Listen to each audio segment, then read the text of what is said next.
Welcome to Murder Talk Radio. Doing things a little bit differently today.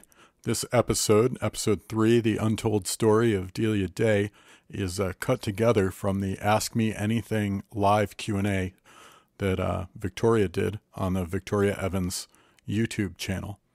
You can check that out on murderpm.com, or you can check it out on the Victoria Evans YouTube channel, or you can just listen to Murder Talk Radio, episode 3. And without further ado, here's Victoria. You know, a lot of people think that this is a story about the BDSM community and whatnot. It's honestly not. This is a story about essentially law enforcement doing nothing. They did nothing. I'll just start answering a couple questions that I have already got on the case, because she had a big fan base. One thing, this main story is about basically 2003. This woman she was known online as Delia Day. She was like an internet icon, a fetish model. She had a hardcore BDSM porn website, and she had gained like a ton of fans. She was also an artist and did self-portraits and was known for that. And so she started gaining a pretty big following, and her website was up for less than a year before all like the servers went down and payment processing stopped. People couldn't access her site, and all of her fans were like started getting really worried and trying to figure out what happened. Come to find out, they discovered that her real name is Susan Anton, and she killed her husband, Travis Anton. And even up until the point that the grand jury hearing happened, people believed that she shot him twice, and that it had to do, like they were both awake and it was some argument. And maybe it had to do with like they were making content for their porn site, or like he was coming after her or something. A lot of stories came out about this. And like I discovered that the autopsy report and police report were not submitted into evidence for the grand jury hearing, which is crazy. Like you have a grand jury making a decision not to indict someone, and they don't have all the information. It was a really small town.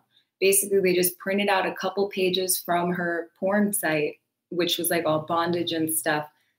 And essentially, that's mainly what the jury looked at.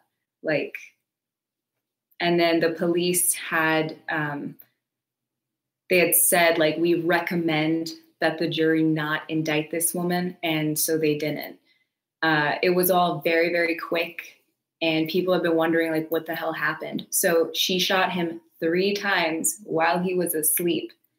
And after all my interviews and stuff, it's clear that she's very mentally unstable. And there were 3 women that knew them at the time, and all 3 of them took Travis's side. And there is not a lot of info about Travis. He's kind of just looked at as this abuser and like this silhouette. So I was able to talk to his brother and some people who knew him, and Travis was like very, very smart, very, very funny. He did set up the porn site and take all the photos. He was also an artist and did photography and painting. In the mid-90s, he developed a software company called Box Top Software that made graphic plugins. And they built this whole company. And then he used the capital from that to invest in like building a website for their artwork and for this BDSM porn site for his wife, Susan, who went by the artist name Delia Day. So the question that I have been asked a lot is, how on earth did I get Susan to even talk to me? So this is, honestly, I don't know, but I'm guessing that it has something to do with how I was initially approaching telling the story. So essentially, I was looking through data aggregators sites to find an email for her, and I could not like find an updated email that wasn't like AOL or something like that. So I basically wrote, this is kind of a side story to how I got her to talk to me. This is how I initially even got contacted. So I wrote a list of like 20 different possible emails because she has been married 4 times. And I essentially like wrote all these different options because I'm like, everyone has a Gmail, everyone. So I basically sent out an email to all of them, and she literally got back to me the next day. So I was like, all right, I guess I'm on to something. So she got back to me. But yeah, so that is how I got in contact with Susan in the first place. And so essentially when I started this story, I didn't have any information about it. The only info that I had was what was being talked about online. And I didn't want to look at what people were saying now because there's like 20 years that had gone by, and a lot of people just kind of read the Wikipedia and assumed that they knew what happened. But the way I went about it is I looked at all of the old conversations on the Internet archives that happened on old forums and stuff about Delia. And so my understanding of it was that Susan essentially was very disturbed and mentally ill, and had a mental breakdown from being like severely abused. And that's kind of how she basically came out like 10 years later with a blog in 2013 to talk about what happened and why she killed her husband. And so when I initially talked to her, I didn't want to get right into the shooting because she had already addressed some of those questions in an older blog. So I started off asking, like the way I was telling the story was like an artist's biography, because I mean, I love art, and she did photography, and I just loved the whole setting of the story. It was like 90s Y2K era. And I was like, there are these 2 artists. Actually, at the time, I didn't know that he was an artist, but she's this artist, and her art career was kind of shortchanged by this crazy like trip she went down in the adult industry. And yeah, so I came at it as, hey, Susan, like I'm going to write a biography about your life. And it's like a true crime biography, but it's telling the story of your life as an artist and then getting into the porn industry. It kind of had a vibe of like the whole Linda Lovelace story, you know what I mean? And so she was the first person that I interviewed. And I think probably the way that I was framing it, and I don't mean framing in like a dishonest way, but like every story you're telling is framed, right? You have to build a narrative around it to like facilitate telling the story.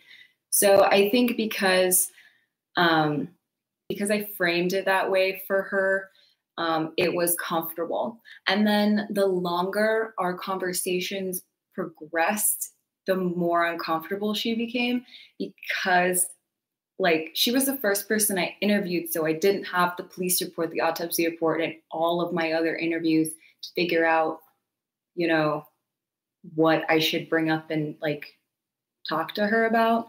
So my main focus was her whole childhood and her background and Susan as a person, like building her personal life and her personal world. In December 2nd, 2003, she shot and killed her husband. And at the time, even up until basically until I published it on Murder Pop, no one knew like how it happened. But basically, she killed him while he was sleeping, is what I've discovered. She shot him 3 times with a shotgun. And then there was no investigation, like none. She was out in 48 hours on bail. And yeah, her bail was 10 grand. So with the bail bondsman, you only have to pay a small percentage of that, and it was refunded to her as well. She was not charged at all. And from the time that she had killed him to the time that there was a grand jury hearing to see if they should indict her or not, and then move to a trial. And the grand jury did not indict her at all. They're essentially, from the time that she killed him to the time when the hearing occurred, it was like 3 to 4 months. That is essentially unheard of for a case that involves the death of somebody. It was a homicide case. And I found all of that out after I had interviewed her. So, man, I could talk about my interview with her forever. It was wild. So yeah, when I first started talking to her, the question I'm answering is, how did I get her to talk to me? So when I first started talking to her, I didn't know any of that. So I was just going on the assumption that she was like incredibly abused, and what was out there was true. And my main focus in talking to her was her childhood and her upbringing and her family life and just her personally. And so I was able to fill in like her whole background and everything. And then when I kind of started talking to her about the case, like a lot of red flags started raising for me, because though I didn't actually know what had happened, I knew that there was something very wrong with it, because like she was acting like she didn't know what the website was. So that was like strange to me. Do you think she'd still have gotten away with it in this era? I doubt it. Even if it's all true, it seems there was no scrutiny. I do not think she would have got away with it nowadays. I hate to say got away with it, because I have to be careful with my wording so I'm not like held liable or anything. Like I cannot use the M word. Like, she did not murder anybody, because a grand jury they did not indict her. She was never indicted on charges. Essentially, she didn't get like mental health care. No one gave a shit. No one cared. They didn't care that Travis died. They didn't care that Susan was they just didn't want to deal with it. So from the time that he died to the time that her grand jury hearing ended was like 4 months. And that was it. She was remarried within a year. No one wanted to talk about it. Law enforcement didn't want to talk about it.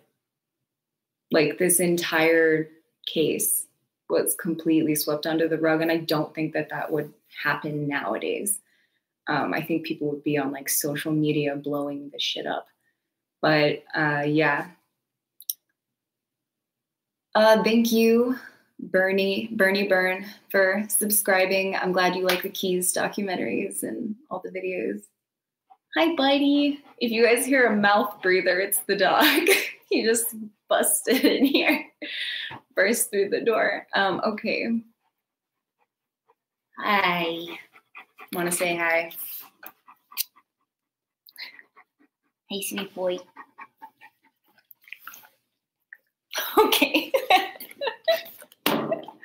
He's so sweet. They had a dog who's mentioned in the police report. And I go into this in the book, but I do not know what happened to this dog. Like, they probably just took him to the pound after. She was a pit, what am I saying? She was a Mastiff named Betty. And she was there when the shooting happened. Like, she literally was the only witness. This dog witnessed it. And no one knows what happened to her. And it's like so heartbreaking to me. Did I have to tempt her to talk? No, but I didn't have to tempt her to talk. So the remarrying within a year is very fast. The So the first time I talked to her, we talked on the phone for over an hour. And then after that, we emailed back and forth for a few months.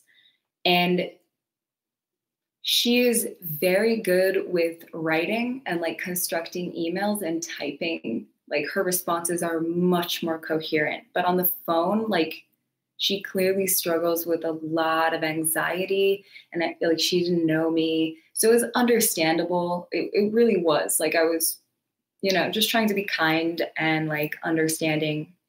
But she was my first interview. So, I didn't have the opportunity to discuss a few of these a little over a month or so before she killed him. She got a huge collar tattoo around her neck that was of a crucifix with vines and hibiscus flowers. And it was supposed to be like her collar tattoo, like she's owned in this BDSM relationship thing.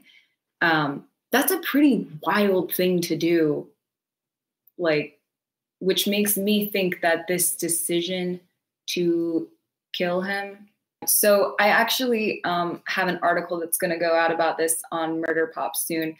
But Travis did all of the writing.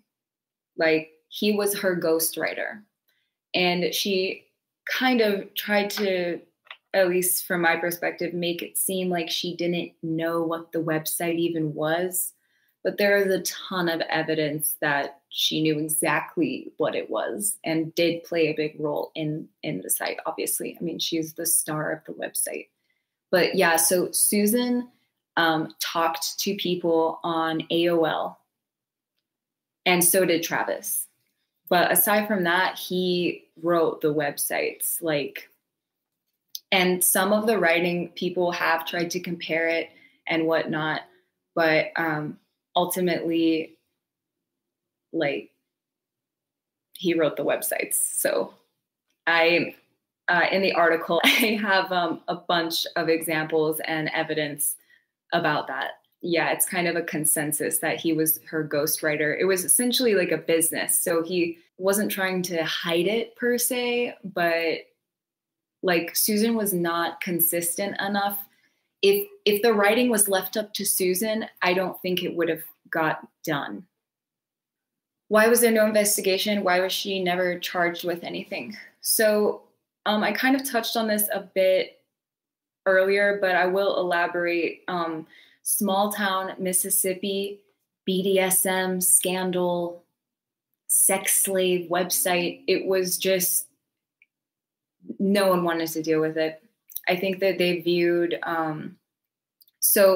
one person that I interviewed had an interesting term for this. They called it a misdemeanor homicide. Travis and Susan were both undesirable people in the community, and they just wanted them gone. And as I said, this occurred in French Camp, which is this very small town in Mississippi that is run by a fairly prestigious boarding school that basically owns the town.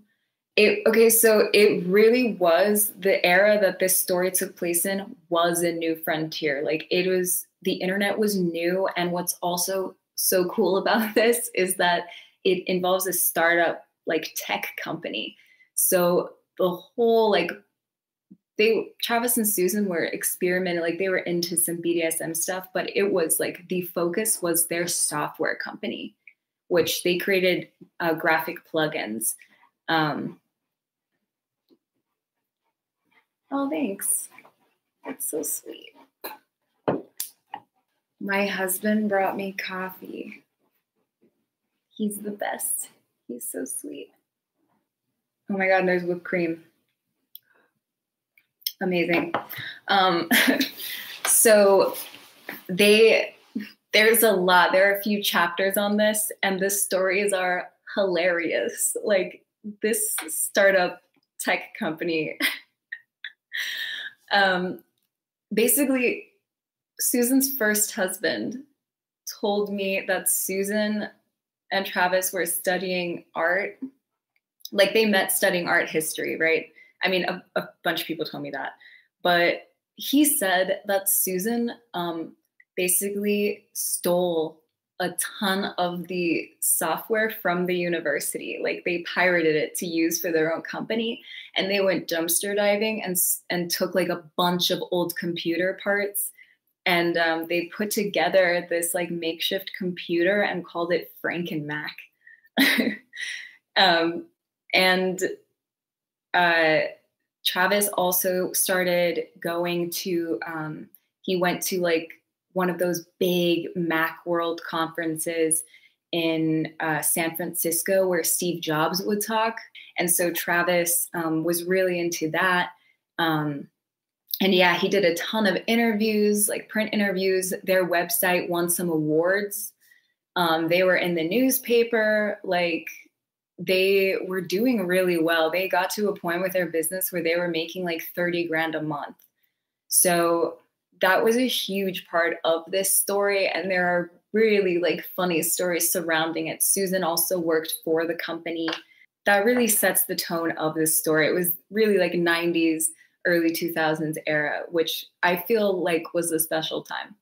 Like the internet was new, but like less than 4% of the world was online. You know, now it's over half of the world. It's like over 60% of the world is on the internet. At the time, like 4% of the world, like imagine, it was totally different.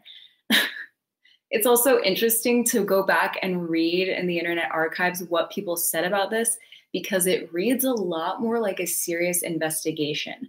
Like the sleuths and fans that got into this really took it seriously. There were not a lot of trolls versus nowadays. We've all seen that. You were wondering if maybe they both contributed to the writing. So Susan contributed in the sense that like the content was for her, but Travis he wrote about how much he wrote. Like, so yeah, he was the auteur of the site, absolutely.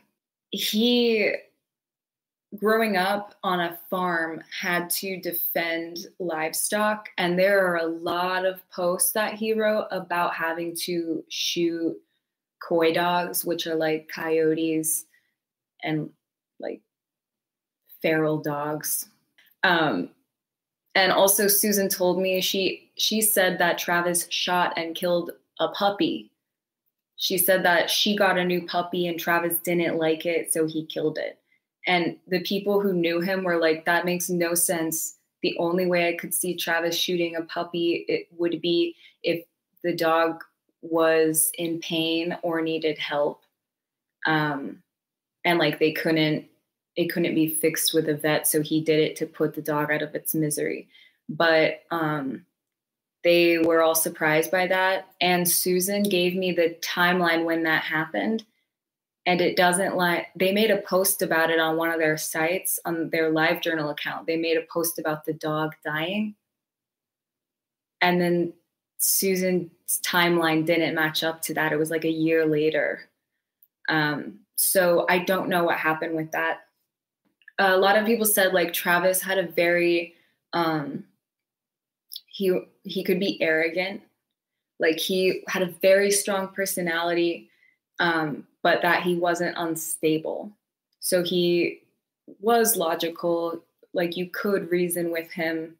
Susan claims that he was bipolar, and like you could not reason with him. Like, so it's very he said, she said. But I will say, if you just go online and look at like the YouTube videos on Delia Day, mine not included, like you would think that he was like this horrible monster. But really, if you look back at early posts about him back in 2003, 2004, 2005, where people were really digging into this, there are posts from multiple friends who knew them at the time. Even one of their friends who I ended up talking to, her name is Ashley. It was this girl who started dating both of them, basically. She started a relationship with them, and they started putting her on the website.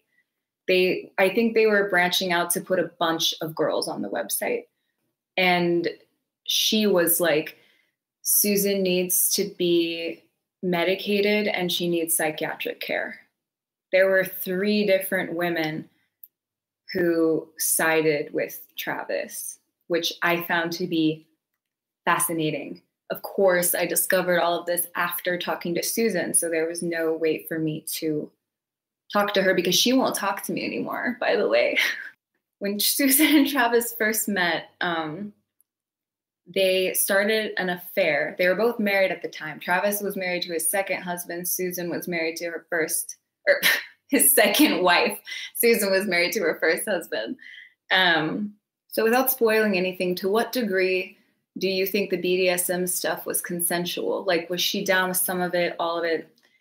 So Susan, without spoiling it, was into it until she wasn't.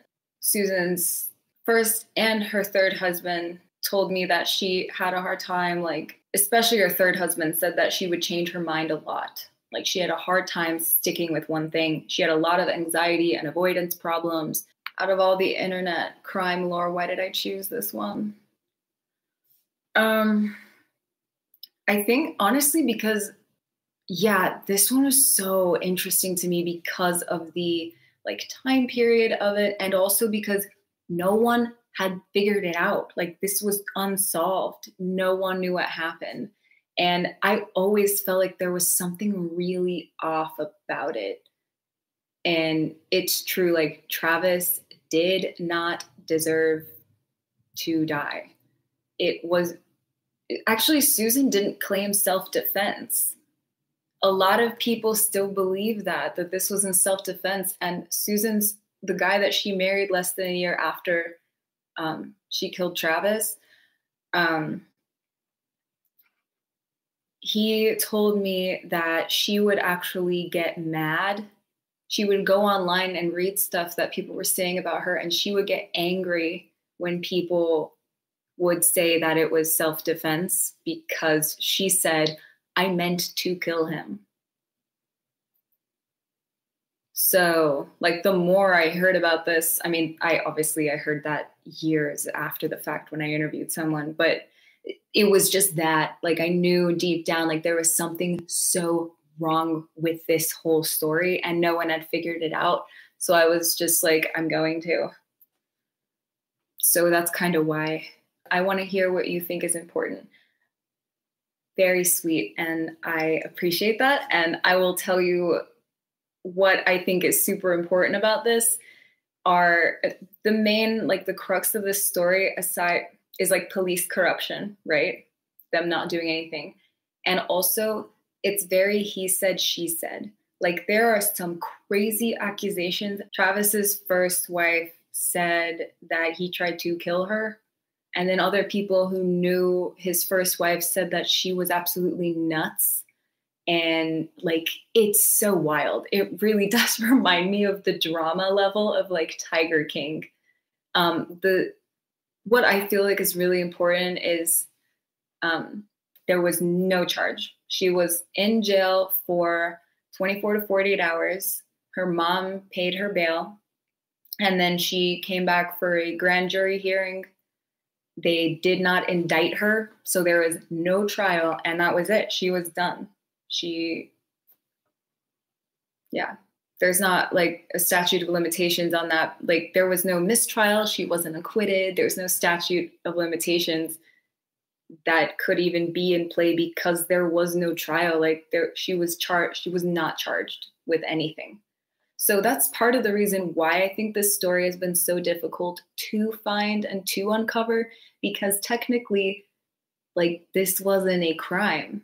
Someone that I interviewed Ira Levine, who's really great. And I think a lot of people don't know who he is. People know, like, Larry Flint from Hustler, but Ira worked with Larry and he was the executive editor of Hustler's Taboo magazine. And Taboo is, like, their more alternative, like, BDSM oriented magazine, right? And he what got involved in this and actually wrote about it at the time. And he used to be a beat, like he was a reporter, a crime reporter, and ran the police beat. One of his homicide friends told him, a detective friend of his said that people kill each other because they hate each other's guts. Like that at the core of it, that is why. And I truly believe that for whatever reason, I personally, from what I have learned, it had to do with their kids.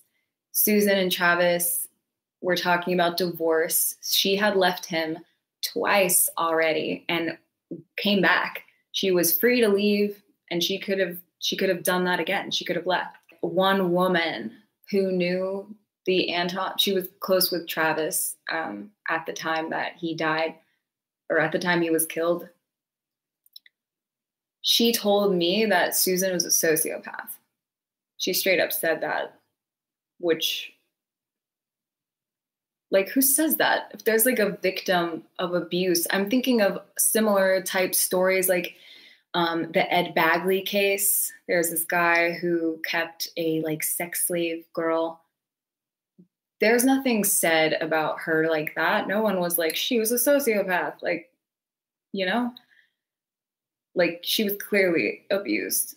And I'm not saying Susan wasn't, because I think it takes two to tango. And I think that the relationship between her and Travis became volatile, but she wasn't abused in the sense that she had no, like, she could have left, you know, she wasn't.